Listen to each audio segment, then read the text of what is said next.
Hey everyone, thank you for being here today. I would like to welcome all of the members of the media. We appreciate you covering this important press conference. I'd also like to thank my friend and an incredible diplomat, Ambassador Rick Grennell, who came in today for this and another event today, and my friend and our next congressman in the West Valley, Abe Hamadeh. Thank you for being here, guys. 1 year ago today, Hamas and Islamic militants launched a savage attack on Israel, indiscriminately murdering 1,139 people and kidnapping hundreds of others, including American citizens. 97 hostages are still in captivity being held by Hamas, 4 of whom are American citizens. These were not soldiers they chose to attack a year ago. They were men, they were women, they were children, even infants were murdered. They were simply living their life when the sneak attack happened. And the images from that day are hard to look at, very hard to look at, and frankly heartbreaking and heart-wrenching, and we will never forget that. Because they are stark reminders of the type of hatred that exists in the world that only seeks to destroy because of what people who cannot build like to destroy. This attack on Israel was the worst attack on the Jewish people since the Holocaust. So I want to make my intentions clear as well. I am forever holding the victims of that day in my prayers and in my thoughts. We mustn't forget. But as a U.S. Senator from the state of Arizona, I will stand with our ally in the Middle East against these forces that are hell-bent on Israel's destruction. And I will stand with the Jewish people, both in Israel and here in America. What has happened since that attack in America is something I never thought I would see, an outlash of anti-Semitic behavior launched at Jews living here, Jewish citizens here, and Jews on college campuses, Jews who are going to school just to get an education and now feeling threatened on college campuses. So today we do honor the dead who were taken from us a year ago. We want their memories to be a blessing for all, but we also have to go forth and push for peace in the Middle East once again. I can't help but to think if President Trump were in the White House, how none of this would have happened. I'm certain that none of this would have happened. The world is on fire because of Joe Biden, Kamala Harris, and my opponent, Ruben Gallego. They gave Iran hundreds of billions in sanction relief, credit, and cash. Ruben Gallego voted for hundreds of billions for Iran in sanction relief, credit, and cash, and that is what funded this horrific terrorist attack 1 year ago. It's amazing when you look at Ruben Gallego's voting record. It's actually quite shocking. In 2020, Gallego called then Secretary of State Mike Pompeo called for him to provide U.S. aid to Gaza and end the anti-Hamas blockade, while claiming Hamas had only, quote, some measure of responsibility for what happened in Gaza. And in May of 21, Gallego called for a ceasefire between Israel and Hamas, which he quietly deleted off his website after the October 7th attack. Interesting how things disappear on his website. And during COVID, maybe you will remember this. Ruben went on an $84,000 all-expense-paid vacation / honeymoon with his friend Eric Swalwell, who might be noted slept with the Chinese spy, along with his lobbyist wife. They stayed at a 5-star resort. During his vacation to the country, they met with many people. So this was a meeting with military and government officials while they were there. So in 2021, he voted against providing Israel with emergency funding for its Iron Dome missile defense system, as Hamas was actively targeting Israeli citizens while authorizing $6 billion to Iran. His anti-Israel votes are appalling. I'm going to make sure that each and every one of you get it. A listing of his anti-Israel votes. He votes with Ilhan Omar and the squad every single time when it comes to Israel. And then that money, by the way, which authorized Iran to make the money to fund the terror attack on October 7th, went through Qatar. So Qatar ended up getting some money and business from it after Ruben Gallego took this all-expense-paid trip to Qatar. It's definitely unethical what he has done. And when you think back to where we were under President Trump, we were in such a safe place. The Abraham Accords were in were happening, which was absolutely historic, and I'm going to have Ambassador Rick Grennell talk a little bit about that. But I wanted to pull something from the New York Times. And I don't read this publication, but this is actually quite interesting. This shows that during President Trump, during his time in the White House, he had actually bankrupted Iran so that they couldn't fund terrorism. And there's an interesting quote in here from an actual terrorist who said, "The golden days are gone and will never return. Iran doesn't have the money to pay us." Iran was so broke they didn't have the money to pay terrorists. And now they're flush with cash. And they're flush with cash because of Kamala Harris, Joe Biden, and my opponent, Ruben Gallego, who has actually worked to make sure that terrorist cells have the money they need to attack. And it's only a matter of time before they could attack here in America. So I want to introduce my good friend, Ambassador Rick Grennell, who was instrumental in helping with the Abraham Accords, to talk about the importance of diplomacy. It is an art, it is a skill that Kamala Harris and Joe Biden don't have or don't care to use. They would rather have war all across this globe. I know that they get a lot of their money from the war machine, and perhaps that has something to do with it. But I don't know about you. I'm much more interested in diplomacy and having some peace once again. So introduce to you Rick Grennell.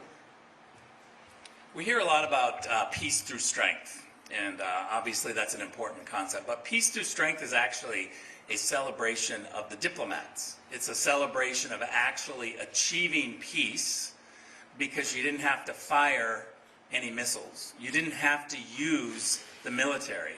That means diplomacy reigned. And it's very difficult to actually get peace. It's much easier just to allow conflict to happen and war to break out. And what we saw in the Trump administration is Arab-Israeli peace agreements. What we've seen from the Kamala Harris, Ruben Gallego crowd is more war. And there's no question, and I think that you all have a responsibility to say, there were 0 wars under Donald Trump. We have 2 massive wars under this administration. We have 2 massive wars, one in Europe and one in the Middle East. How did we get here? And I think those are the questions that you have to be able to ask. How did we get here? One answer is because Ruben Gallegos votes with the squad. When $6 billion was offered to the Iranians in exchange for hostages early on in this administration, Ruben Gallegos had a chance to say no to that. And he voted with Ilhan Omar to say yes to that. He thought $6 billion given to the radical regime in Tehran in exchange for hostages was a good idea. That vote directly funded October 7th and more wars. We see what's happening in the Middle East, not only just with war, but with our economy. You have ships that are there for economic development, trade, literally being attacked by Houthis with the money that Ruben Gallegos approved. When you give money to Tehran, don't be surprised that women's rights are denied, gay people are thrown off buildings, and wars break out. No one should be surprised by that. If you are, then you're not paying attention to what your vote actually means. I think women, gays, Arabs, Jews should all ask a very tough question of Ruben Gallegos. Why did you fund this crazy radical regime in Tehran? Why? It's not accurate for him to portray himself as some sort of a moderate. He votes with the far left squad. And we have to be able to out people's voting record. We have to be able to be very transparent about why someone is voting the way they are. One of the reasons why Ruben jumped into this race is because Kyrsten Sinema was too moderate for him. He didn't want Arizona to be represented by someone who would think with common sense. He's a radical, and his radical policies and voting record have caused wars. And I think that we have a responsibility to call it out. I'd like to introduce Abe Hamadeh, who is going to be our next congressman representing the folks in the West Valley. Abe. Good morning. October 7th of 2013 was a dark day in not only Israel history, but also the United States history. We have to remember this attack was on the Jewish people. Over 1,200 innocent Jews were viciously and savagely murdered by a terrorist group, Hamas. And Americans were also killed, and they're still being held hostage. And this administration has been sending so many mixed signals to our allies, and it seems like they're alienating our allies and emboldening our enemies like Iran. Right now, we have to understand that the Jewish people are not only under attack in Israel, but also here in the United States. Today, we have protests erupting all over our country, pro-Hamas protests.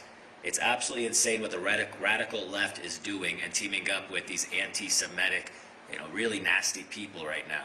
And we have to make sure that our universities are actually teaching children and not indoctrinating them with far-left ideology.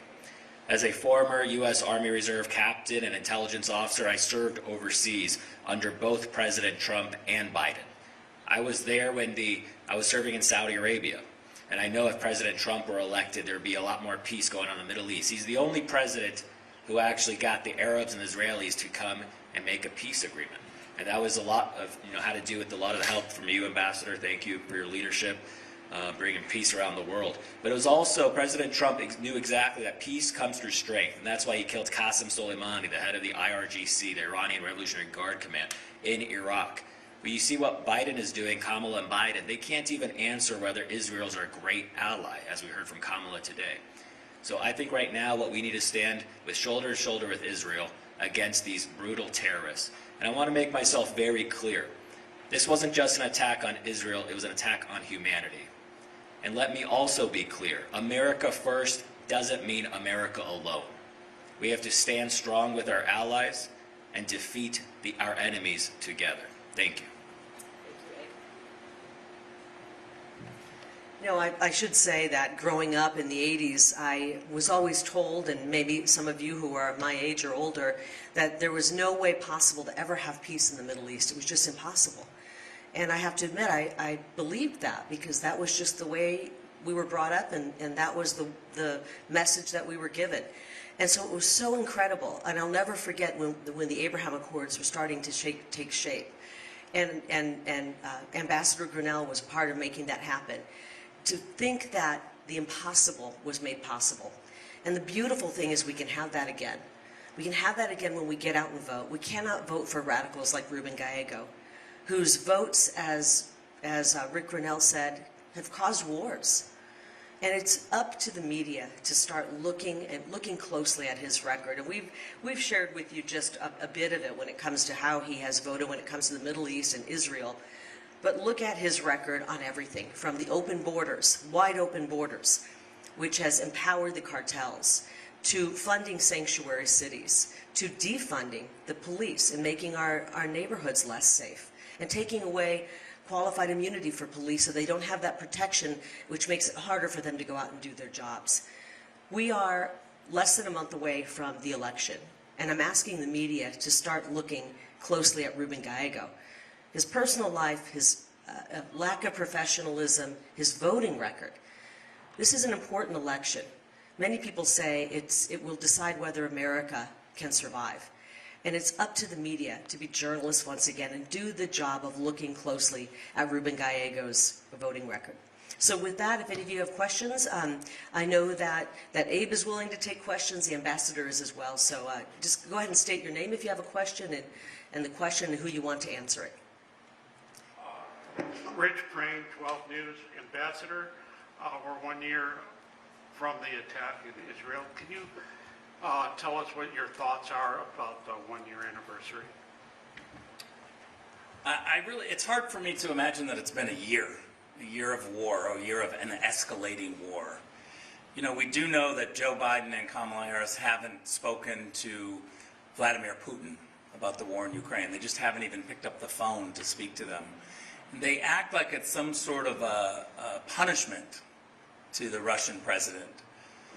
They haven't been to the region to really muscle through in the Middle East a peace there. And I think, as I've said, that it's so much easier to just allow war to happen. It's very difficult to bring people to the table and to muscle in an agreement. But there is one person who has been able to do that. Donald Trump has been able to bring in the Arabs and the Israelis, bring them in and say, we're going to find a solution. And I think that starts with being able to pick up the phone and talk to individuals. We do know that Kamala Harris is not willing to do that. I don't know if it's she doesn't have the bandwidth to concentrate on the Middle East, or she doesn't have the knowledge, but she's not doing it. And that's why we see an escalating war. After 1 year with Americans held hostage, it's shocking to me that we don't have more diplomatic activity, that we don't have peace agreements, both in Ukraine and in the Middle East. This is a war that has no end in sight whatsoever. It's escalating and it's getting worse. And I know the Squad and Ruben Gallegos are fine with that because they have literally voted to allow Iran to somehow come back into the fold of nations. We see through this New York Times story, Hezbollah fighters complaining that they're not getting their paycheck under Donald Trump. They're not only getting their paychecks now, they're getting bonuses and mileage. They are flush with cash. And we have to be very clear that voting records and policies actually have direct impact on peace and war.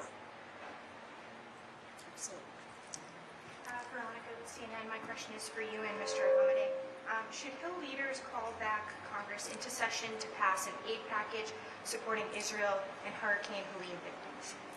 I'm really concerned right now about our American citizens who are struggling so deeply.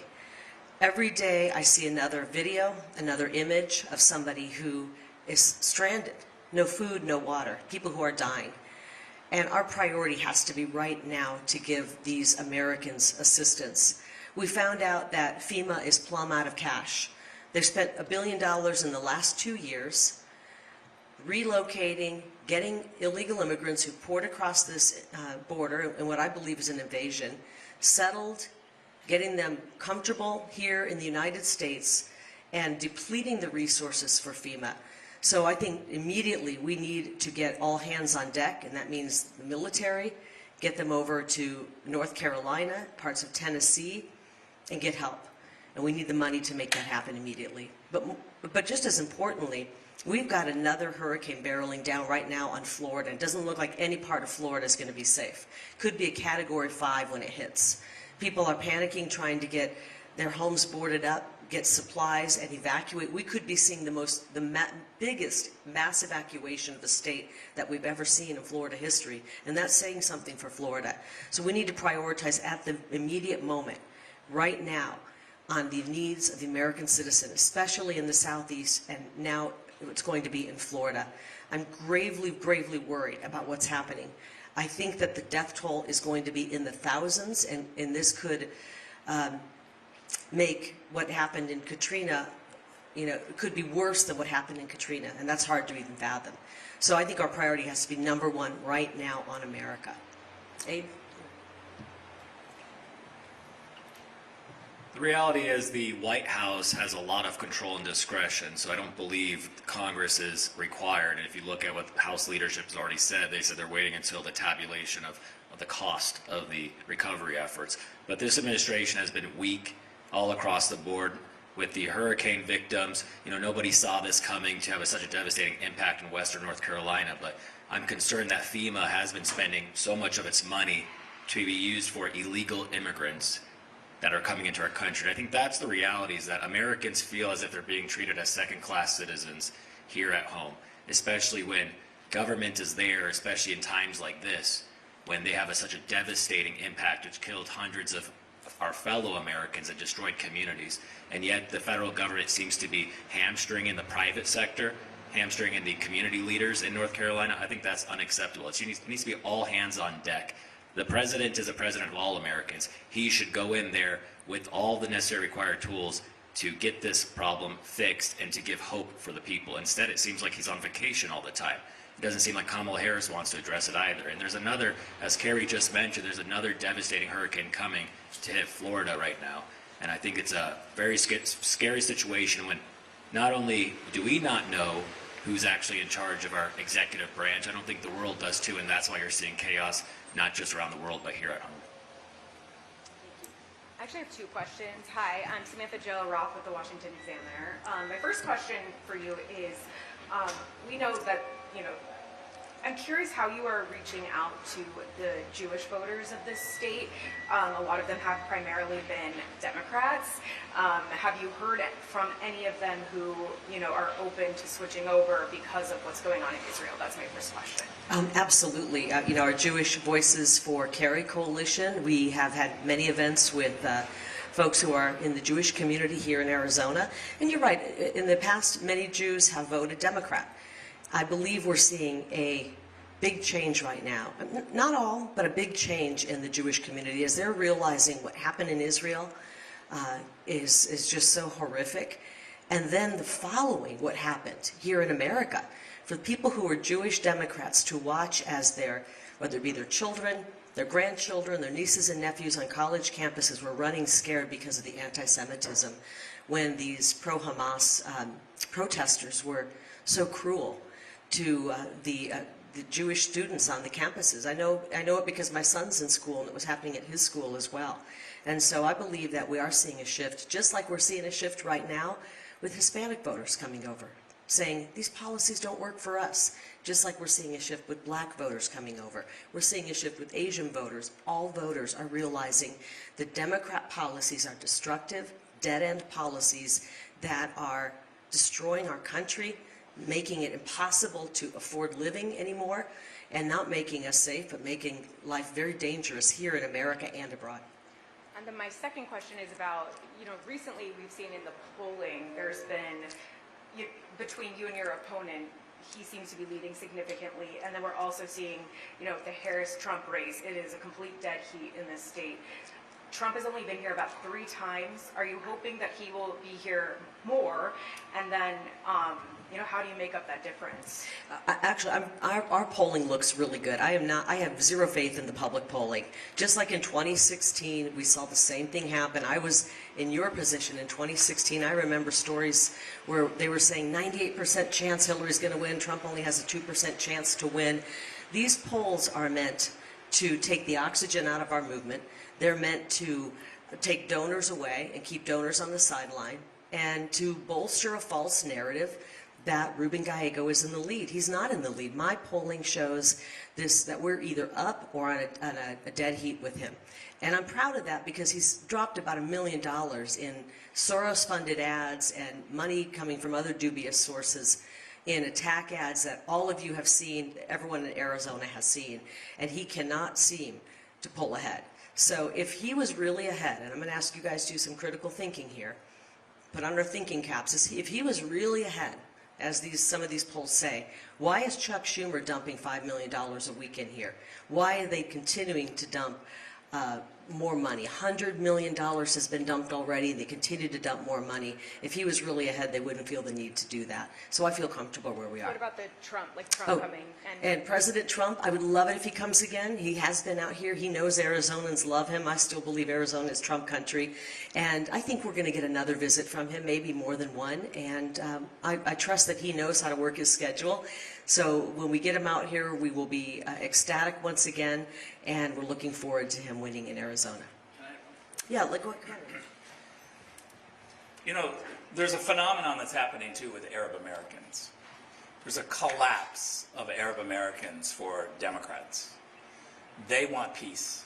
They have seen this war go on for a year, and they're very frustrated. And so I think when you look at what's happening, say in Michigan, but it's not just Michigan, it's Arizona.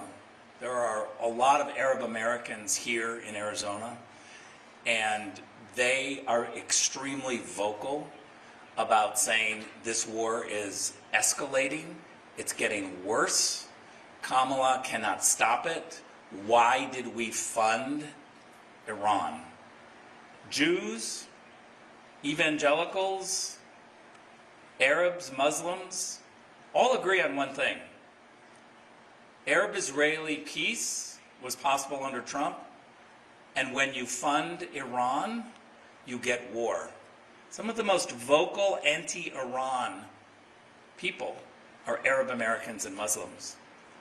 They know that Hamas has been terrible for them. And so I just look on the pure politics angle from your question, which is it's not just Jews who are coming over and saying, I'm voting for peace. It's Arab Americans and Muslims. They see it and they want the ability to have someone in the White House and a team that is clear-eyed about Iran and clear-eyed about what it takes to forge peace. It's very difficult. You know, I think they want peace for the same reason we want peace. It's so much easier to be living and enjoying life and succeeding when you don't have constant strife.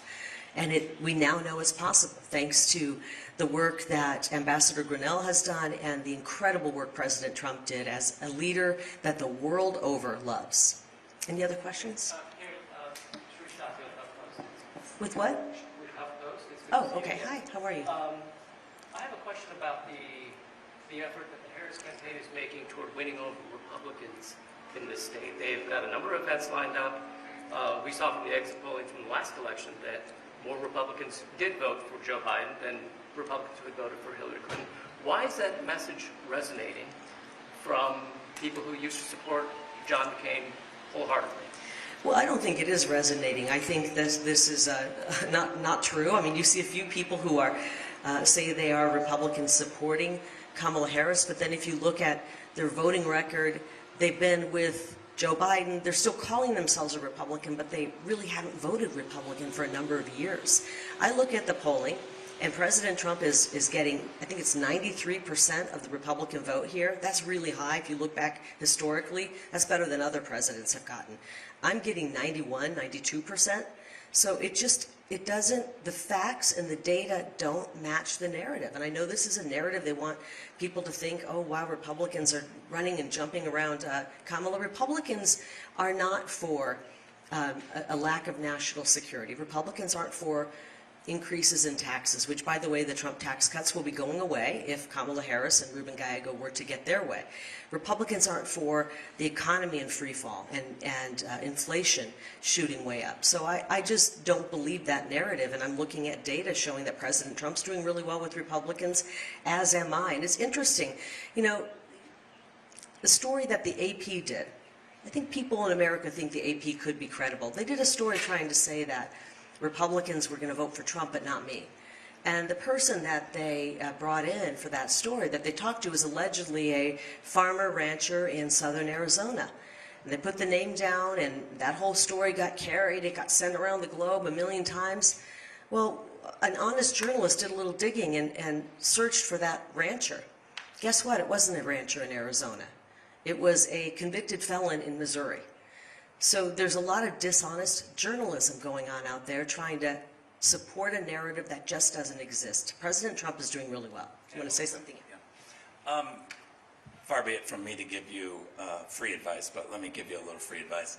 I think that framing the question a little more fair would get you a little farther. For instance, by saying there seems to be a lot of Robert F. Kennedy Jr.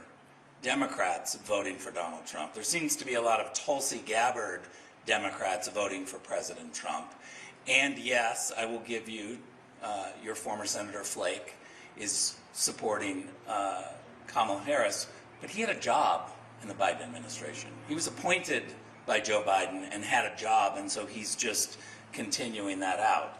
I think when you look at the data, to be fair, there are way more Democrats supporting Donald Trump than Republicans supporting Kamala Harris. I think it's really a phony, cheap question by pretending that it's just happening on one side. In Arizona, do you think that's true? Do you think there are more course. Democrats in Arizona? Of course. Okay, and then while you wanted to engage with on this stuff, do you think that former President Trump actually lost in 2020, or no? Yeah, I'm going to try to stick to all of what we're doing today on the one-year anniversary. I'm happy to talk to you afterwards about all of the problems that I saw with ballot measures.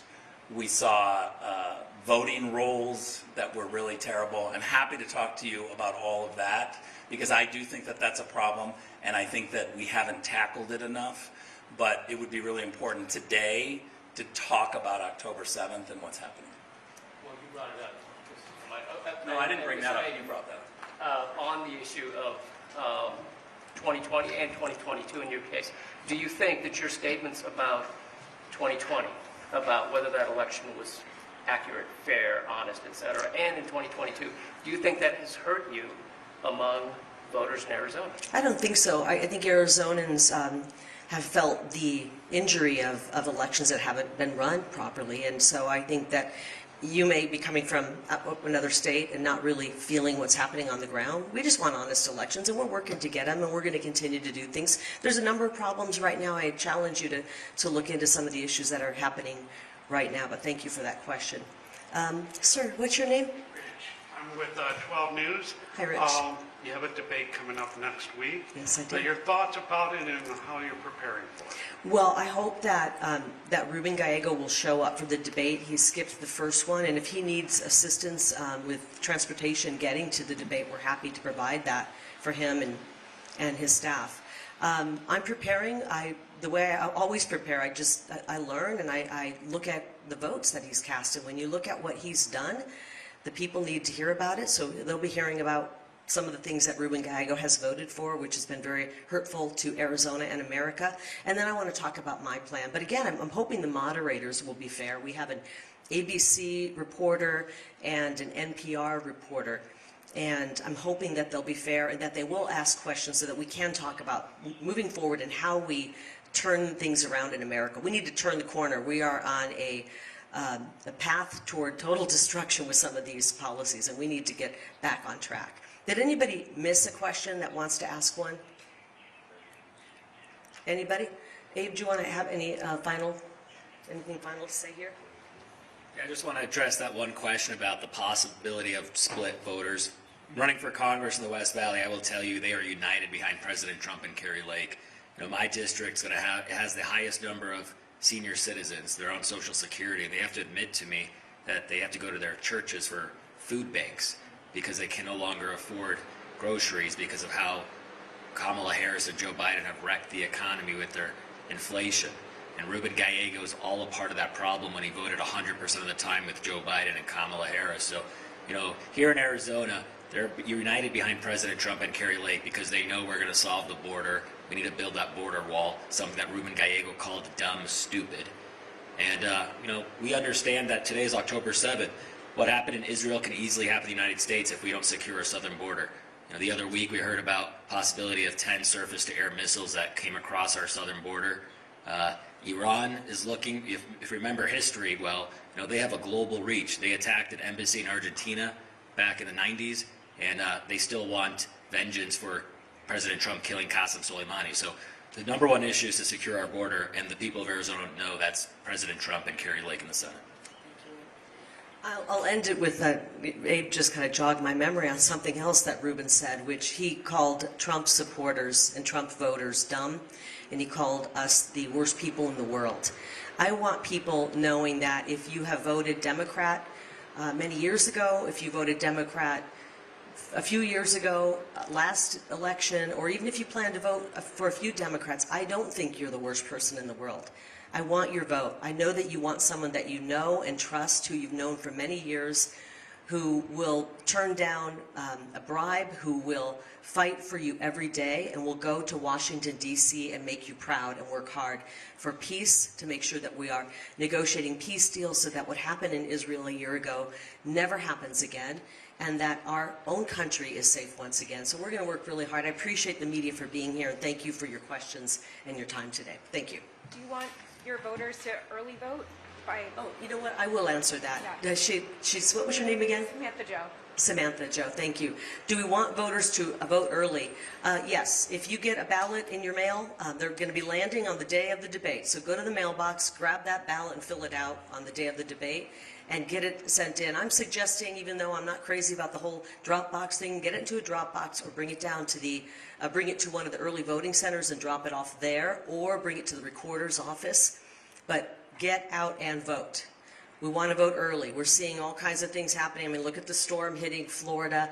If that were to hit right before Election Day, we would be in trouble. And we saw what happened in 22 here. So let's get those votes in. We have an army of people who are going to be chasing ballots. And if you get your vote turned in, then we don't have to have that army go out there and chase your ballot. Thank you for asking that. Appreciate it, Samantha.